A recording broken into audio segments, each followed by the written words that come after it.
이게 뭐 하는 짓이야?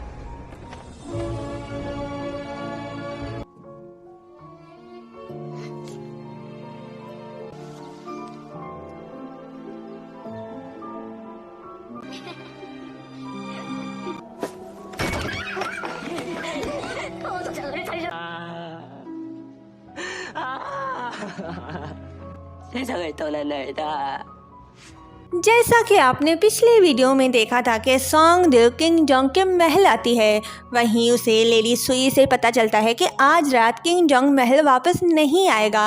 सोंगड्यूक वहीं बैठकर king Jong का इंतज़ार करती है। इंतज़ार करते करते वो वहीं सो जाती है और जैसे ही वो नींद से उठती है तो उसका सिर किंग जोंग के शोल्डर पर होता है। किंग जोंग को अपने पास देखकर वो उसे कहती है कि क्या मैं ये ख्वाब देख रही हूँ? अगर मैं तुम्हें पिंच करूं तो मुझे पता चल जाएगा, लेकिन मैं तुम्हें अपने सपनों में भी पिंच नहीं कर सकती। ये सुनकर किंग जोंग उसे जोर से पिंच करता है, जिससे सोंगड्यूक को पता चल जाता है कि ये हकीकत है, कोई ख्वाब नहीं। वो उसी के महल में रुककर उससे कहती है कि वो यहाँ क्या कर रहा है और उसे ऐसा नहीं करना चाहिए, मतलब कि पिंच नहीं करना चाहिए। किंग जोंग उसे बताता है कि बादशाह बनने की अच्छी बात ये है कि कोई भी उसके रास्ते में नहीं आ सकता। वो कहाँ जाता है, किसके पास जाता है, कोई भी उसे रोकने की हिम्मत नहीं कर सकता। उसके चेहरे पर उदासी देखकर सोंगड्यूक पूछती है कि क्या कुछ बुरा हुआ है, तुम अनहैप्पी दिखाई दे रहे हो। किंग जोंग कहता है, हाँ मैं तुम्हारी वजह से अनहैप्पी हूँ, तुमने मेरे दिल को हिला दिया है। मैं हर वक्त तुम्हारी फिक्र करता हूँ, तुम्हारे बारे में सोचता हूँ। जब मुझे पता चला आज तुम्हारी शिफ्ट है तो मैं यहाँ आया, पर तुम यहाँ बेफिक्र होके सो रही थी। या तो तुम चालाक हो या सुस्त, तुम मुझे परेशान करती हो और गुस्सा भी दिलाती हो। और ये कहकर चुप हो जाता है कि क्या तुम जानती हो कि मैं। एक बार फिर से वो अपनी फीलिंग्स बताने ही वाला होता है, पर चुप हो जाता है और अपने कमरे में जाने से पहले सोंगड्यूक को जाने का कहता है। क्यांग ही अपने दोस्तों को बताती है कि होंगड्यूक ने ऑब्जर्वेशन फैसिलिटी के लोगों को रिश्वत दी है, क्योंकि किंग जोंग होंगडिन के महल नहीं गया था। फिर से होंगड्यूक की बुराई सुनकर किम योन रो पड़ती है। ये न्यूज़ किंग जोंग को भी मिल जाती है। तभी ताएहू होंगड्यूक को समझाने आता है, पर होंगड्यूक उसे कहता है कि वो बस रॉयल गार्ड है, ये उसका काम नहीं। ताएहू बताता है कि किंग जोंग ने कहा है कि वो तुम्हें सज़ा नहीं देगा, पर इसका ये मतलब नहीं कि वो नाराज़ नहीं। होंगड्यूक उसे बताता है कि किंग जोंग नाराज़ होगा, पर वो उसे हर बार की तरह माफ़ कर देगा। ताएहू वहाँ से जाने का फैसला करता है, क्योंकि होंगड्यूक उसकी राय तो नहीं ले रहा। वो वहाँ से जा रहा होता है कि होंगड्यूक उसे रोकता है और उससे किंग जोंग के नेक्स्ट प्लान के बारे में पूछता है। ताएहू से किंग जोंग के प्लान के बारे में बताता है, जिसे सुनकर होंगड्यूक वहाँ से चला जाता है और जाते हुए खुद से कहता है कि किंग जोंग ने सबको अपने प्लान के बारे में बताया, पर मुझे नहीं, आखिर क्यों? होंगडिन सोंगड्यूक को अपने महल बुलाती है। वो उसे बताती है कि उसने उसे इसलिए बुलाया क्योंकि उसे अपने भाई की फिक्र है। सोंगड्यूक उससे पूछती है कि वो अपने भाई के बारे में क्यों परेशान है। होंगडिन रोते हुए कहती है कि तुम जानती हो कि मैं किस तरह की लड़की हूँ। किंग जोंग समझता है कि मैं एक बेकार लड़की हूँ और अगर मेरी वजह से वो मेरे भाई से नफरत करता है तो मैं परेशान तो होंगी ना। वो चाहती है कि अपने भाई की मदद करे, पर वो समझती है कि वो किसी काम की नहीं है, एक यूजलेस लड़की है। सोंगड्यूक उसे बताती है कि किंग जोंग कभी भी होंगड्यूक से नफरत नहीं करेगा, वो उसके बारे में फिक्र ना करे। उसे परेशान देखकर सोंगड्यूक उसका हाथ पकड़कर उसे दिलासा देती है। सोंगड्यूक होंगडिन के पास गई थी, ये बात किंग जोंग को पता चलती है। वो सोंगड्यूक को बुलाता है और उससे पूछता है कि वो वहाँ क्यों गई थी, क्या उसे वहाँ जाने के लिए होंगड्यूक ने कहा था। सोंगड्यूक बताती है कि वो जैसा सोच रहा है वैसा कुछ नहीं है। वो होंगडिन को पहले से जानती है और उससे एक दोस्त की हैसियत से मिलने गई थी। 정말이냐? फिर उसे कहती है कि होंगडिन एक यंग और मासूम लड़की है, वो खुद को इस महल की आदत डालने की पूरी कोशिश कर रही है, इस वजह से वो डिप्रेशन का शिकार है। सोंगड्यूक उसे समझाती है कि वो उसे नज़रअंदाज ना करे, क्योंकि डिप्रेशन एक जहनी बीमारी है।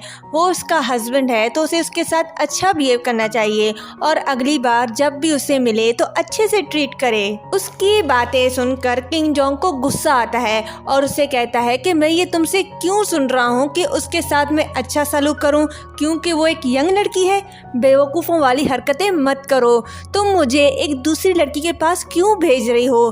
क्या तुम्हें ये परवाह नहीं कि मैं कैसा फील करता हूँ? तुमने मेरी जान बचाने के लिए अपनी जान खतरे में डाल दी।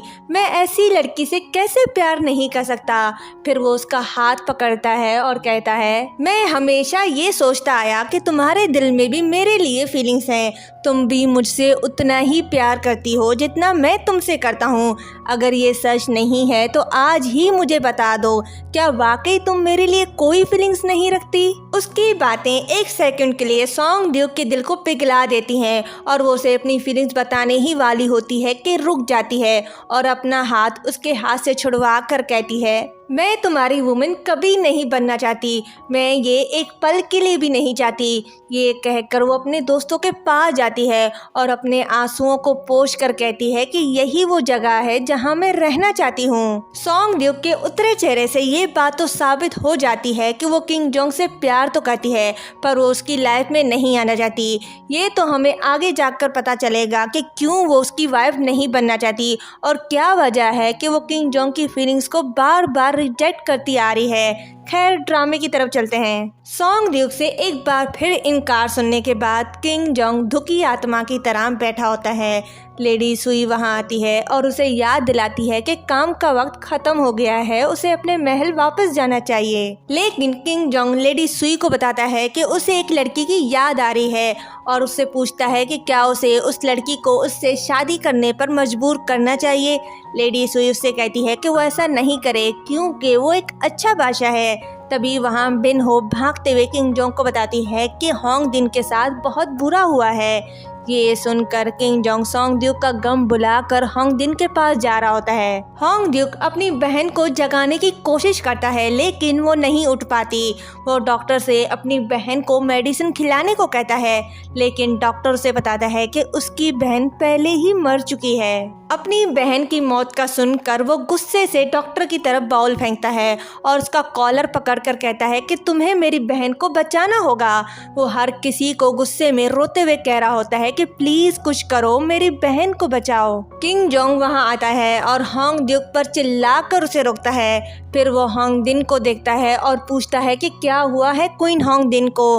होंग ड्यूक रोते हुए किंग जोंग से कहता है कि आपकी क्वीन मर चुकी है। उसकी मौत का सुनकर किंग जोंग को भी बहुत बड़ा धचका लगता है क्योंकि कहीं ना कहीं वो खुद को उसकी मौत का जिम्मेदार समझ रहा है। होंग दिन की मौत से होंग ड्यूक पूरी तरह से टूट जाता है और वहीं बैठकर अपनी बहन को याद कर रहा होता है। तायहू उसके पास आता है और उसे बताता है कि किंग जोंग उसके लिए परेशान है और कहता है कि उसे अपने बादशाह के लिए खुश रहना चाहिए, चाहे तकलीफ कितनी ही बड़ी क्यों ना हो। उसे अपने दिल पर पत्थर रख कर सब भुला देना चाहिए। लेकिन होंग ड्यूक उसे कहता है कि मेरी ठीक ठाक बहन मार दी गई, मैं ये बात इतनी आसानी से कैसे भुला दूं।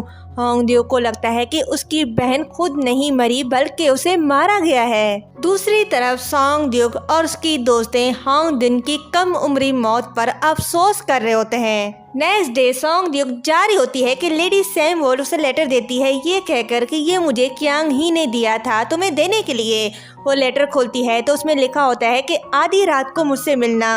वो उसी जगह जाती है और क्यांग ही का बहुत देर तक इंतज़ार करती है पर वो नहीं आती, जिसके बाद वो अपने दोस्तों को बताती है कि उसने मुझे बुलाया लेकिन वो नहीं आई। उन्हें उसकी फिक्र होने लगती है। दूसरी तरफ किंग जोंग को अपने खास लोगों से पता चलता है कि हेड कोड लेडी जो के लोग अभी भी एक्टिव हैं और उसका लीडर और कोई नहीं होंग ड्यूक है। ये सुनकर किंग जोंग हैरान हो जाता है और उन्हें वहां से जाने को कहता है क्योंकि होंग ड्यूक उसके बचपन का दोस्त है और वो उस पर खुद से ज़्यादा ट्रस्ट करता है। अगर ये बात सच हुई तो उस पर क्या गुजरेगी ये वही जान सकता है। लेडी सुई सॉन्ग ड्यूक को बताती है कि सिर्फ क्यांग ही नहीं बल्कि वो सारी लड़कियां गायब हैं जो होंग दिन का ख्याल रखती थी। कोल्ड लेडीज की गायब होने की बात किंग जोंग को पता चल जाती है। वो होंग ड्यूक को बुलाता है और उसे बताता है कि कुछ कोल्ड लेडीज लापता हैं और पूछता है कि क्या तुम्हें पता है उनके बारे में। होंग ड्यूक बिना हैरान हुए किंग जोंग से कहता है कि ये मैंने पहली बार सुना है कि कोल्ड लेडीज मिसिंग है और उसे कहता है कि उनकी फिक्र ना करे क्योंकि अक्सर कोल्ड लेडीज सुसाइड कर लेती हैं। किंग जोंग से कहता है कि मैंने तुमसे कहा है कि वो मिसिंग है, ये नहीं कहा कि वो मर चुकी हैं। वो उसे ऑर्डर देता है कि मिसिंग कोल लेडीज को ढूंढो। कई दिन गुजर जाने के बाद जब क्यांग ही और बाकी कोल लेडीज की कोई खबर नहीं आती तो सॉन्ग ड्यूक सैमुअल के पास जाती है, क्योंकि लास्ट टाइम क्यांग ही उससे ही मिली थी, पर उसे सैमुअल से कुछ पता नहीं चलता। सॉन्ग ड्यूक क्वीन जंगसुन के लिए बुक रीड करती है। क्वीन जंगसुन उससे खुश होकर गिफ्ट देती है, पर सॉन्ग ड्यूक लेने से मना कर देती है। क्वीन जंगसुन उससे उसकी मिसिंग दोस्त के बारे में पूछती है कि क्या वो मिली। सॉन्ग ड्यूक बताती है कि नहीं। क्वीन जंगसुन कहती है कि किंग जोंग इस मामले को सीरियस नहीं ले रहा, अगर वो होती तो इस बात को इतनी आसानी से ना लेती। सॉन्ग ड्यूक उसे कहती है कि मुझे यकीन है कि वो सही सलामत वापस आ जाएगी। फिर वो वहाँ से जा रही होती है कि क्वीन जंगसुन उसके पास जाती है और उसके हाथों को पकड़कर उससे कहती है कि वो उसके पास रहकर उसका साथ दे, पर सॉन्ग ड्यूक मना कर देती है क्योंकि वो किंग जोंग की पर्सनल मेड ही रहना चाहती है। उसके इनकार के बाद क्वीन जंगसुन कहती है कि ये बात याद रखना कि मुझे तुम्हारी फिक्र है, इतनी कि तुम सोच भी नहीं सकती। अगर कोई भी परेशानी हो तो मैं तुम्हारी हेल्प के लिए हाजिर हूँ। सॉन्ग ड्यूक नदी के पास खड़ी क्वीन जंगसुन की बातों को याद करके सोच रही होती है कि शायद वाकई किंग जोंग इस बात को सीरियस नहीं ले रहा। वो ये सब सोचकर जा रही होती है कि तभी वो क्यांग ही का परफ्यूम पाउच पानी में गिरा हुआ देखकर बिना सोचे समझे उसे उठाने के लिए चली जाती है। किंग जोंग भी वहीं होता है, जो सॉन्ग ड्यूक को जल्दबाजी में जाता देखकर ये समझता है कि ये अपने दोस्त की गम में खुद खुशी कर रही है। और यहीं पर ये पार्ट एंड होता है। आज की वीडियो देखने के लिए आपका बहुत बहुत शुक्रिया। अगर आपने अभी तक मेरे चैनल को सब्सक्राइब नहीं किया तो चैनल को सब्सक्राइब करें और मेरी वीडियो को अपने दोस्तों के साथ शेयर करें। Thank you so much for watching.